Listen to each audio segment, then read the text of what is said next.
Question में दिया गया है एफ एक्स बराबर एक्स माइनस 2 इंटू यहाँ पर एक्स स्क्वायर प्लस में पी एक्स प्लस 4 तथा एक्स माइनस 3 एफ एक्स का एक गुणनखंड है तो पी का मान क्या होगा। तो यहाँ पर क्वेश्चन में सबसे पहले यहाँ पर देखिए ये x माइनस 3 जो है इसका एक गुणनखंड है, यानी गुणनखंड है तो इसका मतलब हम यहाँ पर x माइनस 3 यहाँ पर बराबर क्या है 0 रखेंगे तो यहाँ पर x बराबर कितना हो जाएगा 3 हो जाएगा। यहाँ पर ये 3 जो है हम ये एफ एक्स में यहाँ पर बैठाने पर ये क्या हो जाएगा 0 के बराबर हो जाएगा। तो यहाँ पर इसमें हम मान बैठाते हैं, यहाँ पर इसमें हम x का जगह कितना बैठाएंगे 3 यहाँ पर बैठाते हैं, तो यहाँ पर x का जगह पर 3 बैठाए -2 और यहाँ पर फिर यहाँ पर x का 3 का स्क्वायर कितना हो जाएगा यहाँ पर 9 और यहाँ पर p और x है तो x का जगह पर 3 देंगे तो कितना हो जाएगा 3p और प्लस में 4 और यहाँ पर कितना हो जाएगा यहाँ पर 0 हो जाएगा, क्योंकि यहाँ पर इसका एक गुणनखंड है बोल दिया गया है। अब यहाँ पर जो है x इसमें से इसको घटाएंगे तो कितना हो जाएगा तो 1 हो जाएगा और यहाँ पर 9 और 4 को जोड़ेंगे तो यहाँ पर 13 और प्लस में 3p हो जाएगा बराबर 0। तो यहाँ पर 3p प्लस 13 बराबर 0, तो यहाँ पर p बराबर कितना हो जाएगा तो -13 और बट्टे में 3 हो जाएगा। इस क्वेश्चन का करेक्ट आंसर जो ऑप्शन नंबर सी में दिया गया है। जब भी क्वेश्चन में बोल दिया जाए यहाँ पर एफ एक्स का गुणनखंड है या x माइनस 3 या एफ एक्स का गुणनखंड है, जो गुणनखंड वो होता है इसमें जब मान बैठाएंगे तो यहाँ पर सोल्व करने पर क्या जाए 0 हो जाएगा, तो उसी को यहाँ पर गुणनखंड उसका एक फैक्टर हो जाता है। तो यहाँ पर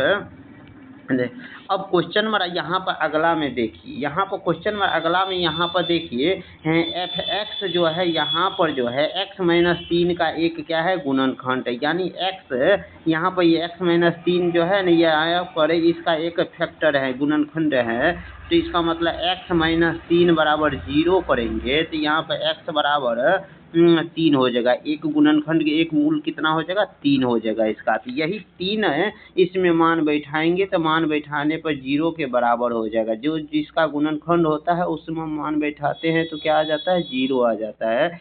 इसीलिए एक्स स्क्वायर में प्लस में पी एक्स प्लस 12 बराबर क्या हो जाएगा 0 हो जाएगा। और यहाँ पर जहाँ जहाँ x है वहाँ कितना बैठाएंगे 3 बैठाएंगे तो 3 का स्क्वायर कितना 9 हो जाएगा, यहाँ पर फिर 3p हो जाएगा प्लस यहाँ पर 12 बराबर क्या हो जाएगा 0 हो जाएगा। तो यहाँ पर 3p प्लस 12 9 2 11 यानी 21 और बराबर 0 हो जाएगा और यहाँ पर 3p बराबर कितना माइनस में 21 और यहाँ पर अब इसे यहाँ पर 3 से इसे काट 3 सत्ते 21 यानी x का मान कितना हो जाएगा यानी x का मान नहीं यहाँ पर p का मान कितना हो जाएगा तो यहाँ पर p का मान हो जाएगा माइनस में 7 हो जाएगा, जो इस क्वेश्चन का करेक्ट आंसर हो जाएगा जो ऑप्शन नंबर बी में दिया गया है। अब क्वेश्चन नंबर यहाँ पर अगला में देखिए,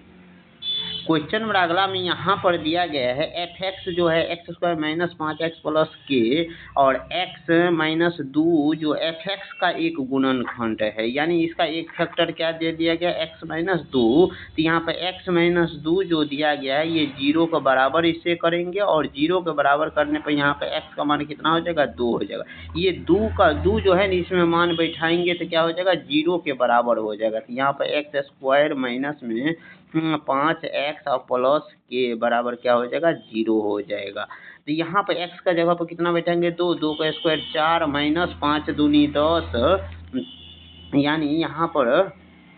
5 दूनी 10 हो जाएगा। यहाँ पर तो x बराबर कितना आया था माइनस में 2 बराबर 0, तो यहाँ पर x बराबर कितना हो जाएगा यहाँ पर 2 हो जाएगा। यहाँ पर एक्स स्क्वायर माइनस में 5x और प्लस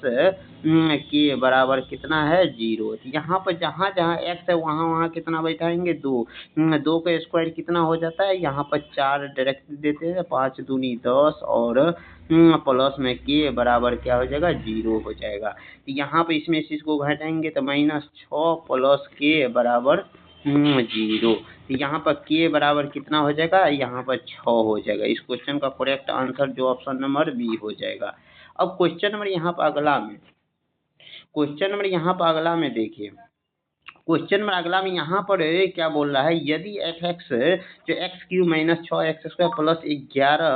11x प्लस के तथा x माइनस 1 जो है एफ एक्स का एक गुणनखंड है, तो के का मान क्या हो जाएगा। एफ एक्स का जो एक गुणनखंड कौन है, x माइनस 1 है, तो x माइनस 1 बराबर क्या करेंगे, 0 के बराबर करते हैं, x बराबर क्या कितना हो जाएगा, 1 हो जाएगा। एक इसका एक गुणनखंड है, तो इसका मतलब हो गया x का मान जब 1 बैठाएंगे तो क्या हो जाएगा, 0 हो जाएगा। तो इसीलिए x क्यू माइनस में 6x² प्लस यहाँ पे 11x प्लस के बराबर क्या हो जाएगा, 0 हो जाएगा। तो यहाँ पर अब यहाँ पे x का जब कितना बैठाएंगे, 1 बैठाएंगे, 1 का 3 बार गुना करेंगे तो 1 ही हुआ है, यहाँ पर 6 और प्लस यहाँ पे 11 और प्लस यहाँ पर के बराबर क्या हो जाएगा, 0 हो जाएगा। यहाँ पे 11 1 को जोड़ेंगे तो 12 माइनस 6 प्लस में के बराबर कितना हो जाएगा, 0 हो जाएगा। अब यहाँ पर इसमें से इसको घटाएंगे, तो यहाँ पर इसमें से इसको घटाएंगे तो यहाँ पर 6 प्लस में के बराबर 0, तो यहाँ पर के का मान कितना हो जाएगा, तो माइनस में 6 हो जाएगा। कितना हो जाएगा, -6 हो जाएगा। इस क्वेश्चन का करेक्ट आंसर जो ऑप्शन नंबर ए में दिया गया है। अब क्वेश्चन नंबर यहाँ पर अगला में देखिए, क्वेश्चन नंबर अगला में यदि एफ एक्स जो है x² प्लस 3x प्लस 6 तथा x माइनस 2 जो है x एफ एक्स का एक गुणनखंड है, तो p का मान ज्ञात कीजिए। इस क्वेश्चन का आंसर जो है सोल्व करके और इसका आंसर जो है ना कमेंट में इसका जवाब दीजिए। और वीडियो अच्छा लगा है तो वीडियो को लाइक कीजिए, चैनल पर पहली बार आए तो चैनल को सब्सक्राइब कीजिए। मिलते हैं नेक्स्ट वीडियो में।